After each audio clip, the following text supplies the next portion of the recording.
fair to say that the Vikings weren't known for their love of peace and harmony. For hundreds of years, spotting the dreaded longships approaching your coastline meant that you were in serious trouble. But what happened when a Viking got into trouble? Here is a selection of the most brutal and shocking Viking punishments ever used. Number 1.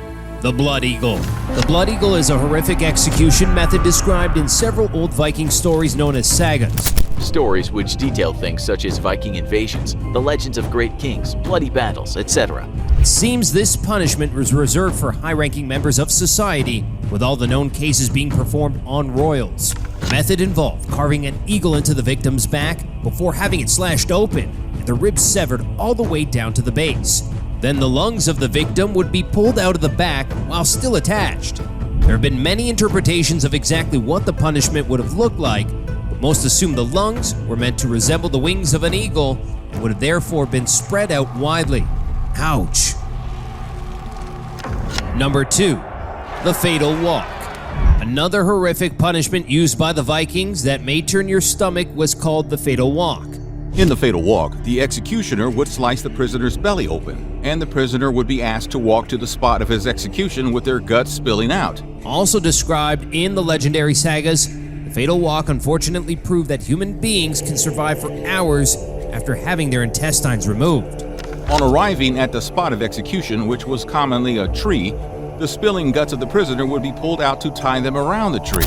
If you weren't lucky enough to die quickly or pass out from the excruciating pain, the Fatal Walk could last hours or even days. Number 3. Thralls. If you were asked to picture Viking society in your mind, you'd probably miss out possibly the largest group of people in any Viking community. For hundreds of years, a huge portion of Viking society were a group of slaves known as the Thralls. Vikings regularly not only took goods from the places they raided, but people too, making them a slave-reliant society. These were generally Europeans captured during raids and spread around Viking territories as property. However, being enthralled was also a form of punishment in Viking society. You could be forced into slavery after committing a crime, or forced to sell yourself into slavery if overcome with debt. Thralls were a huge part of the Viking economy, with most Viking families owning 1 or 2. Some powerful families had an estimated 30 thralls in a single household. Living conditions varied massively depending on who their owners were and where they lived. The Viking slave trade spanned from Ireland to Russia, with slaves lacking any rights. Some historians now argue that the Vikings were responsible for more human trafficking in the period 750 to 1050 CE than any other civilization. Some high-born slave owners even had their slaves executed when they died so they could serve them in the afterlife. Being forced to live life as a thrall could be considered the worst punishment of them all. Number 4. Holmgang. Officially considered to be a trial rather than a punishment, Holmgang was an important part of Viking society that almost always ended in someone's death. Like any society, disagreements did sometimes arise between Vikings. However, instead of sitting down calmly and working out their differences over a beer, Vikings preferred Holmgang. Holmgang is a legally recognized form of duel used to settle disputes, generally consisting of 2 Viking men meeting up on a small island and fighting to the death. In theory, anyone in Viking society could challenge anyone they had a problem with. These disagreements were usually about things like honor, ownership, or debt. May the best man win. Usually, Holmgangs were fought 3 to 7 days after a challenge was issued. If the challenged party didn't show up to fight, then the challenger was considered to be successful in their claim, whether it be as the owner of a land, a matter of honor, or just an argument over who is the better warrior. However, if the challenger got scared and failed to arrive for the Holmgang, they would be considered a social outcast and lose all honor and social clout. This was seen by many as the worst punishment a Viking could possibly receive, so you'd better be sure you're not going to chicken out before you challenge a rival.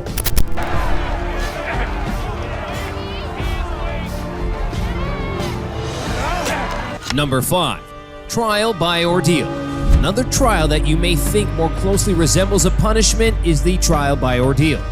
After Christianity gained popularity in Viking society, as did this practice, this form of punishment came in many forms, but most were pretty grisly. Someone accused of a crime would be subjected to a horrific test or ordeal. If they survived or came out unharmed, meant that God had protected them, they were innocent. If they died, they were deemed to be guilty and justice had been done. The trouble with trial by ordeal was that the ordeals were often extremely hard to survive. For example, trial by water effectively involved being tied up and thrown in a river. However, this was perhaps more desirable than trial by hot water, which involved the accused being asked to retrieve an item from a vat of boiling water or oil. After 3 days, the burns would be inspected.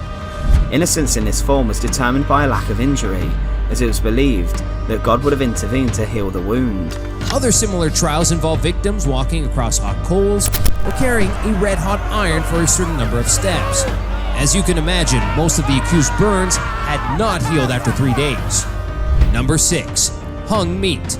Another punishment that appears in historical Viking records is known as hung meat. If you were to walk past someone receiving this punishment, a butcher's shop might spring to mind. The only difference is that the carcasses of dead animals in butcher shops are dead, while the culprits who suffered this punishment in Scandinavia were still alive. The brutal form of torture involved tying a victim's hands behind their back, piercing holes through their heels behind the tendons, pulling ropes through those holes, and tying those ropes over a beam. This would leave the victim hanging upside by the flesh of their heels. This horrific torture technique would no doubt be an effective way to retrieve valuable information from your enemies. Number 7. Mutilation. One of the more well-documented forms of punishment used in Viking times, mutilation was a common one in medieval Scandinavian society. Generally, mutilation consisted of removing body parts depending on the crime committed. For example, the famous Danish king Canute enacted a grim law that meant any woman who committed adultery would have their nose and ears removed. The Grey Goose laws in early medieval Iceland also meant that a thrall would have killed their master in an attempt to escape slavery would have their arms and legs cut off. They would be allowed to live so that other thralls would be discouraged from attempting the same thing. Number 8. Tarring and feathering. One of the more humiliating punishments, tarring and feathering, would be used against anyone stealing on trading journeys. The victim would have their head shaved and covered in tar. They would then be covered in duck feathers and showered with stones and rocks. According to law, anyone caught not throwing rocks would be fined. If the thief survived the barrage, they would receive no further punishment. Thanks for watching our list of the most brutal Viking punishments. Which punishment do you think was the worst? Let us know in the comments below. And if you enjoyed the video, be sure to subscribe for more.